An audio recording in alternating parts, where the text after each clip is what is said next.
పెళ్ళైనా పండగైనా వేడుక ఏదైనా పట్టు చీరల ప్రత్యేక వేదిక వారాహి సిల్క్స్. నమస్తే, వెల్కమ్ టు సుమన్ టీవీ. నేను పద్మిని.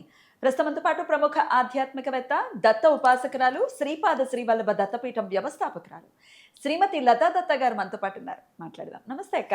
నమస్తేరా అక్క, అధిక మాసంలో వస్తున్న బహుళపక్ష ఏకాదశి ఏమిటో, మొన్న ఏకాదశి గురించి మాట్లాడుకున్నా, మళ్ళీ వచ్చేసింది ఏకాదశి. ఈ రోజులేంటి అక్క ఇంత ఫాస్ట్గా వెళ్ళిపోతుంది, పరిగెడుతున్నాయి.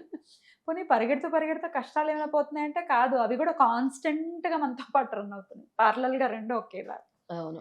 సరే, ఇటువంటి మన ఏకాదశి వ్రతాన్ని కనుక మనం ఏకాదశిని పట్టుకుంటే ఇచ్చేటటువంటి ఫలితం అమోఘం, ఇంకా డౌటే లేదు అందులో. సరే, పరమ ఏకాదశి రేపు గురువారం వస్తుంది, 11వ తారీఖు. మరి ఈ పరమ ఏకాదశి వైశిష్ట్యం, అలాగే ఎట్లా వినియోగించుకోవాలి ఈ ఏకాదశిని, ఇవన్నీ ఒక్కసారి మీ ద్వారా. తప్పకుండా పద్మిని. చాలా అధిక మాసంలో వచ్చే ఏదైనా సరే అధిక ఫలితాలను ఇస్తుంది. ఏకాదశి వ్రతం అవ్వచ్చు, పౌర్ణమి అవ్వచ్చు, అమావాస్య అవ్వచ్చు, అష్టమి అవ్వచ్చు. ఇవాళ అష్టమి. ఏదైనా కూడా అధిక ఫలితాన్ని ఇస్తుంది అనమాట. ఇవాళ పూజ చేసుకొని వచ్చాను. సిద్ధమంగళ స్తోత్రము, గురువు పూజ అంతా, దత్తాత్రేయ స్వామి పూజ, పంచోపచార పూజలు చేసుకొని వచ్చానమాట. వేరే వాళ్ళ స్కూల్లో చేయమంటే చాలా ఫాస్ట్ గా పొద్దున్నే వెళ్ళిపోయి చేసి వచ్చాను. దాని పేరు కూడా శ్రీపాద విద్యా నిలయం. అక్కడ చేసుకొని వచ్చాను. అయితే ఈ పరమ ఏకాదశి అనేది ఈసారి చాలా విశేషం ఉంది. ఈ పరమ ఏకాదశి గురువారంతో వచ్చింది కాబట్టి గురుబలం ఎక్కువ ఉంటుంది. గురుబలం ఉంటే అన్ని గ్రహాలు అనుకూలిస్తాయి. అయితే 5 రోజుల వ్రతం ఎవరైతే ఆచరిస్తారో, ఈ పరమ ఏకాదశి రోజు మొదలుపెట్టి అమావాస్య వరకు ఎవరైతే ఈ ఏకాదశి వ్రతాన్ని ఆచరిస్తారో వాళ్ళ సమస్త సమస్యలు కూడా తొలగిపోతాయి. అంటే ఎలా చేయాలి 5 రోజులు అంటే? గురువారం రోజు, ఏకాదశి రోజు ఒక్క రోజు మాత్రము అన్నం తినకూడదు. ఉపవాస దీక్ష చేస్తాము, పారణ అయిపోతుంది. తర్వాత రోజు నుంచి మధ్యాహ్నం పూట భోజనం చేయొచ్చు, రాత్రి పూట ఉపవాస దీక్ష చేయాలి. ఏకభుక్తం చేయొచ్చు, ఒంటి పూట భోజనం చేయొచ్చు అనమాట. ఈ 5 రోజులు చెప్పేది ఏకాదశి వ్రతం అన్నా కూడా ఈ వ్రతాన్ని దశమి రోజు నుంచి మొదలు పెట్టాలి. 10వ తారీఖు రాత్రి నుంచే మొదలు పెట్టాలి మనం. 10th, 11th, 12th, 13th, 14th, 10, 11, 12, 13, 14. 10 అని అంటే మనకి బుధవారం రాత్రి వస్తుంది, 11 గురువారం రాత్రి. ఈ డేట్స్ కూడా భలే వచ్చాయి కదా. ఏకాదశి 11th డేట్ ఏకాదశికి చాలా విశేషమైన డేట్ అన్నమాట. అయితే బుధవారం, గురువారం, శుక్రవారం, శనివారం, ఆదివారం అమావాస్య వరకు ఈ 5 రోజుల వ్రతం ఎవరైతే చేస్తారో సమస్త దోషాలు, గ్రహ పీడలు, మానసిక అశాంతులు, ఆరోగ్య సమస్యలు, ముఖ్యంగా దారిద్ర బాధలు తొలగిపోతాయి. ఈ వ్రతాన్ని ఆచరించడం వల్ల వాళ్ళకుండే ఫైనాన్షియల్ హర్డిల్స్ అన్ని తొలగిపోయి అదృష్ట లక్ష్మి అనేది కలుగుతుంది. ఆర్థిక సమస్యలతోనే చాలా మంది బాధపడుతున్నారు, వాటిని ఎట్లా అధిగమించాలో తెలియదు. అయితే దీంతో పాటు ఏం చేయాలి మరి? మేము ఉపవాసం ఉంటున్నాం, సరే, దశమి రోజు రాత్రి ఉపవాసం ఉండాలి. గురువారము ఆ రాత్రి నుంచి మొదలు పెడితే సరిపోతుంది, ఆ రోజు ఉదయం నుంచి అవసరం లేదు. దశమి రోజు రాత్రి నుంచి 5 రాత్రులు కూడా ఉపవాసం ఉంటే చాలా మంచిది.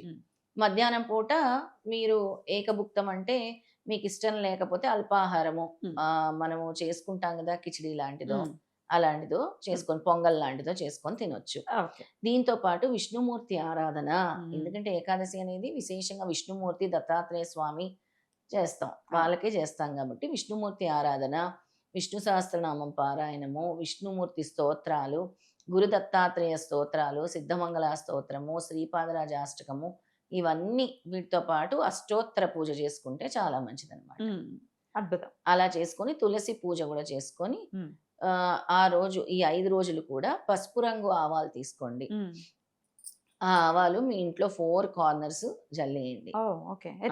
ఈ 5 రోజులు కూడా north, east, west, south 4 corners ఉంటాయి కదా. అంటే ఫ్రంట్ రూమ్ లోని స్టార్ట్ చేయండి, బెడ్రూమ్, బాల్కనీ, కిచెన్, అలా స్టార్ట్ చేయండి. Front room, bedroom, balcony, kitchen 4 corners అవుతుంది కదా, నార్త్, ఈస్ట్, వెస్ట్, సౌత్.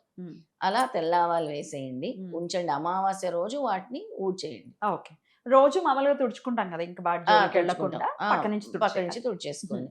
అలాగే పసుపు రంగు ఆవాలు తీసుకొని ఒక మట్టి ప్రమిదలో కింద ఆవాలు పెట్టి, పైన ఇంకో మట్టి ప్రమిద పెట్టి అందులో ఆవు నెయ్యి వేసి, పసుపు రంగు ఒత్తులు వేసి అందులో పసుపు వేసి ఇంకా మీకు కుదిరితే నల్ల పసుపు ఒకటి తీసుకోండి. నల్ల పసుపు తీసుకొని పసుపు రంగు దారం చుట్టండి. చుట్టి స్వామి దగ్గర పెట్టుకొని ఈ 5 రోజులు గూడా పసుపుతో పూజ చేయండి ఆ నల్ల పసుపు మీద. అమావాస్య అయిపోయేంత వరకు పూజ చేయండి. అమావాస్య అయిపోయిన తర్వాత ఆ నల్ల పసుపుని తీసి మీ లాకర్‌లో పెట్టుకోండి.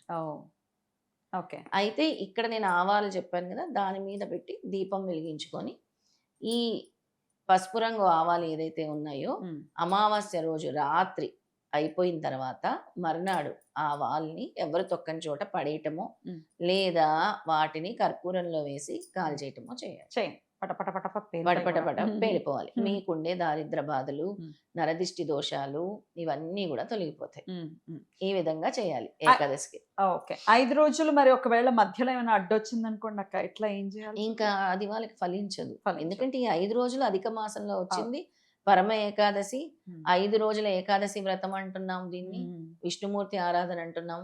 స్వామి మనకిచ్చిన అవకాశం ఇది. ఈ అవకాశము ఎవరికిస్తారో స్వామి వాళ్ళు చేయగలరు. అడ్డొచ్చిన వాళ్ళు మళ్ళీ చేయటానికి లేదు. ఎందుకంటే అమావాస్య రాదు, ఏకాదశి రాదు, ఈ పాంచరాత్రి వ్రతము రాదు. దీన్ని పాంచరాత్రి వ్రతం అని కూడా అంటారు అనమాట.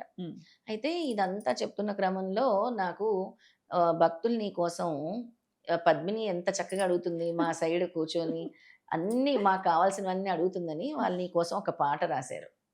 మన దత్తపీఠంకి వస్తారు, నీ మీద చక్కటి 2 పాటలు రాశారు. అమ్మ బాబోయ్! నా మీద కూడా రాశారు ఒక పాట. ఫస్ట్ నీ పాట వినిపిస్తాను, అది వినిపించాలి. ఓహో! ఏంటక్క ఇది బంపర్ ఆఫ్. మరి నేను నచ్చని వాళ్ళకి ఇది కాస్త ఇరిటేటింగ్ గా ఉంటుందేమో. ఇది నచ్చిన వాళ్ళ సంగతి. నచ్చడం నచ్చకపోవడం అది వాళ్ళకు వదిలేస్తాం. అంతే కదా, అందరికి మనము నచ్చాలని ఉందా? అందరికి నచ్చాలని రూల్ లేదు. రాముడే అందరికి నచ్చాడు.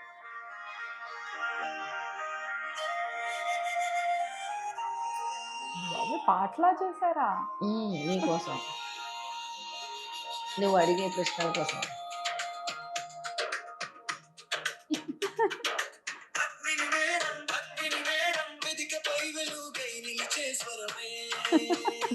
చాలా బాగా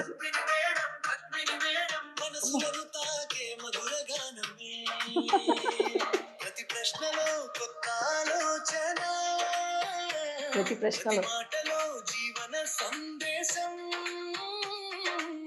నవ్వుల వెనుక వెలిగే స్ఫూర్తి, నీ అంతరింగందరికీ ప్రేరణ. చేతిలో పడగానే మాయ మొదలవుతుంది, మాట ప్రతి హృదయంలో ముద్రై నిలుస్తుంది, అడిగే ప్రశ్నలో లోతైన భావం, చెప్పే మాటలో కనిపించి నిండా నువ్వుంటే చాలు, వాతావరణం రంగులై మారుతుంది, వినే వారి చూపులు నీపై నిలిచే, ప్రతి క్షణం జ్ఞాపకమై మిగులుతుంది. పద్మిని మేడం, పద్మిని మేడం,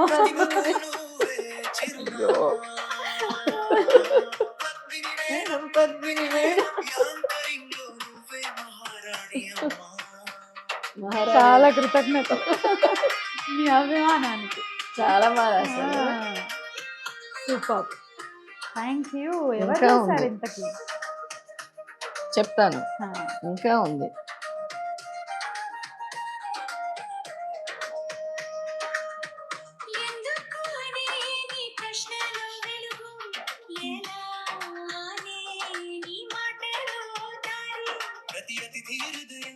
ఎందుకు ఎలా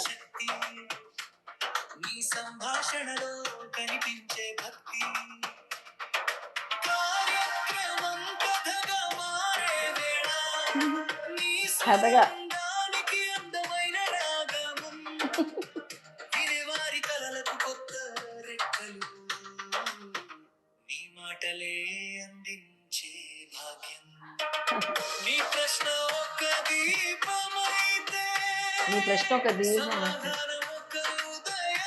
సమాధానం ఒక ఉదయం అవుతుంది.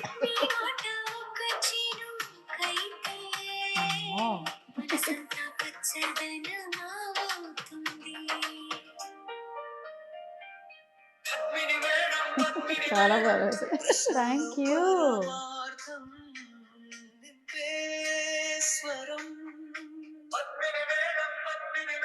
వేదికకు ప్రత్యేకమైన అందం, ప్రతి మాటలో ప్రేరణ, ప్రతి చూపులో ఆప్యాయత. యాంకరీ, ప్రపంచంలో స్ఫూర్తి కిరణం. Thank you. చాలా బాగా రాశారు అసలు. Thank super. you. నాకైతే బాగా నచ్చింది. చాలా Thank బాగా you. రాశారు. నీ గురించి యాజ్ ఇట్ ఈస్ దించేశారు. పావని ఉదయ్ ఇద్దరు ఉంటారు. అప్పుడు ఆ అబ్బాయికి ఉద్యోగము మన శ్రీపాద వల్లభ దత్తపీఠం వాళ్ళ వైఫ్ పావని తనే రాసింది పాట. థ్యాంక్ యూ First- పవని గారు, thank you so much. I don't know how to express. చాలా బాగా రాసింది. ఫస్ట్ నా మీద రాసింది పాట, తర్వాత నీ మీద రాసింది. అసలు నాకు చాలా నచ్చింది. పద్మినికి వినిపిస్తా అన్నాను. తను ఇప్పుడు ఏలో కూడా కోర్సెస్ నేర్చుకుంటుంది, థంబ్నెయిల్స్ చేస్తుంది, పోస్టర్స్ చేస్తుంది, బర్త్డే విషెస్ చేస్తుంది. చాలా బాగా తన వర్క్ చూసి ఎప్పుడు నువ్వు ఇవన్నీ నేర్చుకున్నావు అని నిన్ననే అడిగాను అనమాట. సో నాకు Amazing. నీకు వినిపించాలి అని అనిపించింది. Thank you so very much. You made my day. ఎందుకంటే అక్కడ ఎవరైతే భక్తులు కష్టాల్లో ఉంటారో వాళ్ళ కోసం వాళ్ళ తరపు నువ్వు నిలబడి అడిగే ప్రశ్నలకి సమాధానం ఇది. వాళ్ళ తరపు నుంచి ఏదో ఒక ఆశ కిరణం, ఏదైనా ఈ రెమెడీ వల్ల మా జీవితం మారుతుందేమో, ఈ పూజ వల్ల మా జీవితం మారుతుందేమో, ఈ వ్రతం వల్ల మా జీవితం మారుతుందేమో అని ఆ తాపత్రయం నీ కళల్లో కూడా కనబడుతుంది. ఖచ్చితంగా. వాళ్ళ కోసము ఆ, ఎలా అయ్యో పాపం అన్న సందర్భాలు ఎన్నో ఉన్నాయి మనం మాట్లాడుకున్నవి. ఆ. అనేవాళ్ళు అంటారు, ఉమ్. అందరూ కూడా మెచ్చుకోవాలని లేదు ఏ, కదా. రామున్నే అనేవాళ్ళు మెచ్చుకోలేదు కదా. మనల్ని మనం ఎంత? మెచ్చుకోవాలి, మనం ఎంత. ఆ, కొంతమంది పాజిటివ్ గా తీసుకుంటారు, ఎంతో మంది మూర్ఖులు ఉంటారు. అంటే ఉమ్. ఆ మూర్ఖులు ఎప్పుడు ఎక్కడ ఇలా రాయేసుదామా అని చూస్తూ ఆ. ఉంటారు. వాళ్ళని మనం వదిలే We shouldn't care అసలు. అసలు రోడ్డు మీద వెళ్తున్నప్పుడు ఎన్నో కుక్కలు మొరుగుతూ ఉంటాయి, ఉమ్. అంతే కదా. అంతే. మనం ప్రయాణం ఆపేస్తామా మొరుగుతున్నాయని? Right. అలా మన దారి సరైనది అయినప్పుడు మంచి ఉంటుంది, చెడు ఉంటుంది. Right. నువ్వెంతో మందికి స్ఫూర్తిదాయకము, Thank you, నీ అక్క. పాట ఒక స్ఫూర్తిదాయకము. ఎన్నో జీవితాల్లో వెలుగులు ఇలాగే నింపాలని కోరుకుంటున్నాను. Thank you. మీ సహకారంతో సాధ్యపడుతుంది ఇది. నన్ను నమ్మి లేదు, తన దగ్గర అయితే బాగుంటుంది, తను మంచిగా అడుగుతుంది, అవును, డెప్త్ గా వెళ్తుంది అని మీరందరూ సహకరించడం వల్ల ఇది సాధ్యపడుతుంది. అవును. నేను ఒక్కదాన్ని ఏం చేయగలను. ఎనీవేస్ పావని గారు, you made my day. Thank you so very much. I don't know, నాకు ఫస్ట్ టైం ఇట్లాంటి ఒక ఎలా ఎక్స్ప్రెస్ చేయాలో కూడా తెలియదు. చాలా చాలా బాగుంది song చాలా మాత్రం. బాగుంది. మీ ప్రేమ చాలా బాగుంది, తాకింది. థ్యాంక్ యూ అక్క. మీ పాట కూడా విందాం నెక్స్ట్ next video నెక్స్ట్ లో. వీడియోలో ఆ. ఇందులోనే ఎందుకని షూర్. అయితే ఈ ఏకాదశి ఇలా చేసిన వాళ్ళు అంటే ఖచ్చితంగా చెయ్యండి అందరూ. Mm. బాధల్లో ఉన్నాము, కష్టాల్లో ఉన్నాము, మాకు ఏ దారి లేదు Mm. అనుకుంటే ఈ ఏకాదశి మీ జీవితాన్ని మారుస్తుంది. పంచరాత్రి పాంచరాత్రి అని పంచరాత్రి పాంచరాత్రి అని కూడా మనం అంటాము. ఆ. ఈ వ్రతం తప్పకుండా మీ జీవితాన్ని మారుస్తుంది. తప్పకుండా అలాగే మార్చాలని మనస్ఫూర్తిగా కోరుకుంటూ చాలా చక్కగా తెలియజేశారు అక్క. కృతజ్ఞతలు. నమస్కారం అక్క. నమస్తే. నమస్తే.